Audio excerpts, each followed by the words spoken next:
See, the Christians of South Africa, they live by this curse. The Christians of South Africa.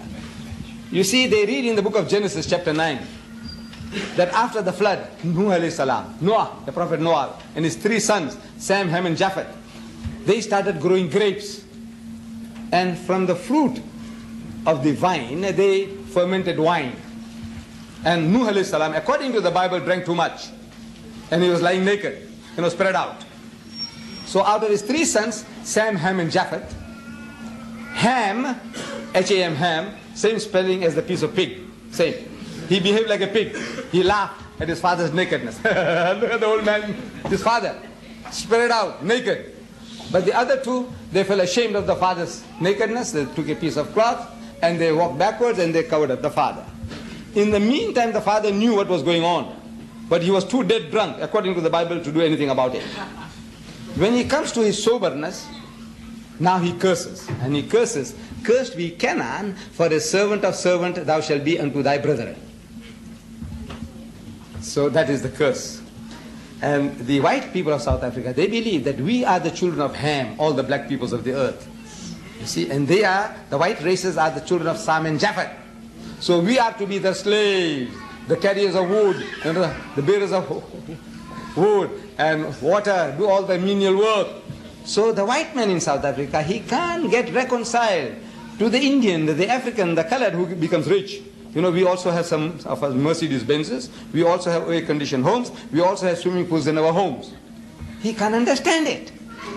He said, look, these are an accursed people. They were supposed to be the hewers of wood and the drawers of water. They were supposed to work for us in our mines and our factories and sweep our streets and carry our shit buckets. That is the privilege of these black races. And look at them. He can't get reconciled. But he can do nothing about it. He can't grab it because we sweated for every cent or pence that we have earned. But at the back of his mind, this is the role he's playing, that he is the Israelite in Africa. He is the Israelite. You see, he reads the Bible and he projects himself into the Bible. The roles. We all do that. When you go and see films, the hero, we are with him. Even if he does things wrong, we want him to get away with it. No? Yes. Because our sympathies, they build up a sympathy for the character. Similarly now, while they're reading this, the sympathy is for the Jews. And they put themselves in the position of the Jews, that we are the Bani Israel in Africa. And these black people, Indians, Africans and coloreds, are the Palestinians. So it's our destiny to rule them. But now, this prophecy, you see where it says, "Cursed be Canaan, for a servant of servant thou shalt be unto thy brethren." And I have been asking learned men of Christendom. I said, who saw his father's nakedness and laughed? They say, Ham. And I said, who is Canaan? Is the man, look, he's still drunk. Look, when he was drunk, we understand what happened. Now he's sober and he curses. And who is he cursing? Not Ham. He's cursing Canaan. I said, why Canaan? And believe me, no Christian worth the name, even Jimmy Swaggart or his father, can answer that. Why Canaan? And is God blind? That look, for somebody else's sin, he goes and curses, has somebody else cursed. Is he also blind? If God is also blind? No. Then why this Canaan? You see, in that chapter 9 of Genesis, you read again now, you'll note that every time the name Ham is mentioned in that chapter, it says, and Ham the father of Canaan, and Ham the father of Canaan, and Ham the father of Canaan. So when you finished, you think Ham and Canaan are synonymous terms, which are not.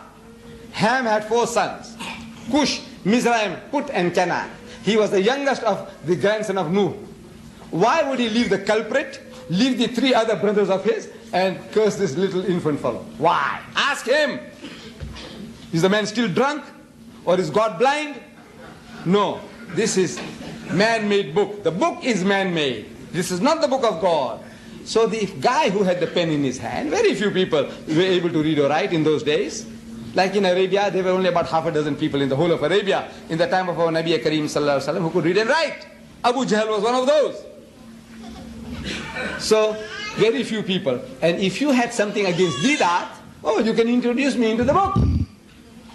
As Lot, as Lut, as Noah, as Nuh, as Ham, all this you can do because you got the pen in your hand. This is the book of man. This is how it has worked. But otherwise, make them to account for it. Who is Canaan and who is Ham? Why should this man know? If in his righteous indignation, if he cursed Ham and said, you be cursed and your children and your children's children for eternity, we can understand. He should have had no right to do that. But we can understand man's anger. You speak like that. But he leaves the culprit out.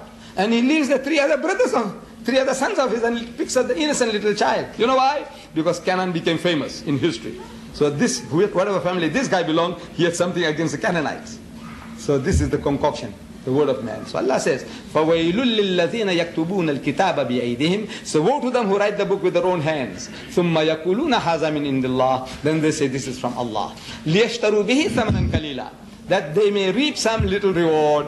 وَوَيْلٌ لَهُم مِّمَّا كَتَبَتْ أَيْدِيهِمْ. So woe to them for what they write. And وَوَيْلٌ لَهُم مِّمَّا يَكْسِبُونَ. And woe to them for what they earn. Mr. Chairman, this is the last. وآخر الدعوانا الحمد لله رب العالمين.